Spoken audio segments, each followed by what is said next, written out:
Hello mga sangkay. Ipapakita ko sa inyo kung paano ako magtanim ng mga gulay. At ito yung gamit ko. Yung lagayan ito ng ng itlog. Hindi ko ito itinatapon. So ang ginagawa ko dito ay tinatanggal ko lang ito.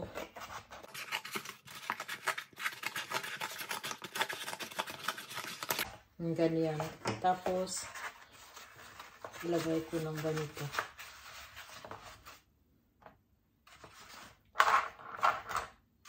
Lagyan natin ng lupa.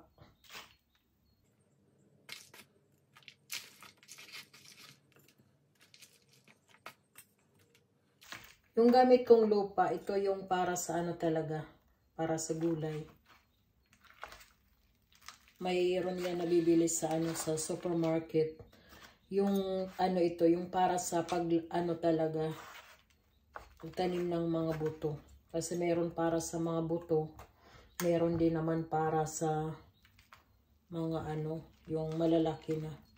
Yung tawag dito ay ebe. Ewan ko kung meron yan. Sigurado meron yan sa lugar ninyo. Iba-iba kasi yung at may tanim din, may lupa din para sa mga bulaklak. May lupa din para sa mga mga gulay.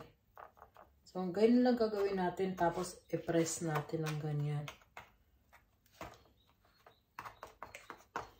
Mayroon ako ditong pangtusok para doon natin ilalagay yung ating buto. Ganun lang.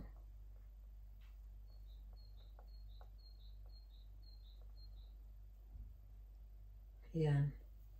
Tapos ito yung napili kong itatanim, yung kangkong. Yung naglabas na ako dito. Ito yung pang ko. Panghawak. Yan. Isa-isahin natin dyan sa ilalim.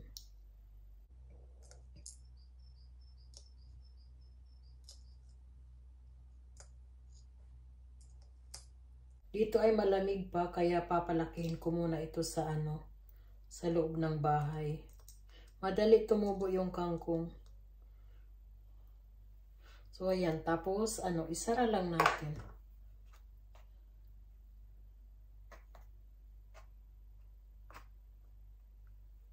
Tapos i-press ng konti.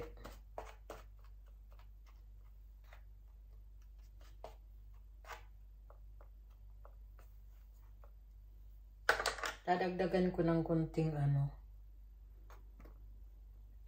lupa.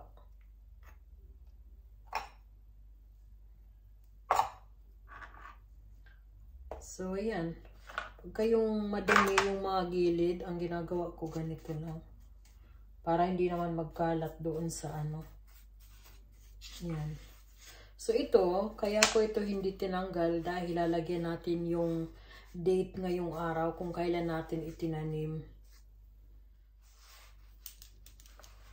15 ng March 24. Ito ay kangkong.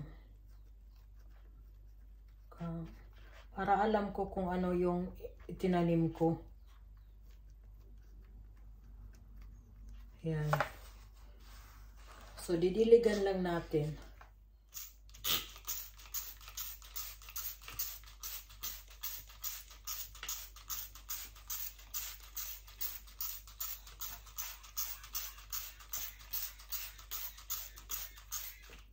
So, ito na po yung ating itinanim na kangkong. Hindi na po tayo nagbayad ng lagayan. Kaya ito, wag nyo po ito itinatapon para magamit natin ng mga ganito, pagpalaki ng ating tanim. So mga sangkay, maraming salamat sa panunood. Sana may natutunan kayo sa akin. At hanggang sa susunod ko na lang ulit na vlog. Ito ay lalagay ko muna doon sa bintana, yung malapit sa araw para maanuhan ng araw, pasikatan para maganda yung tubo nila. At makatubo sila. Maraming salamat sa panonood. Bye. God bless. So, dyan ko na siya inilagay. Tingnan nyo yung akin. Yung iba. Ang dami ko nang naitanim. Saka maliwanag.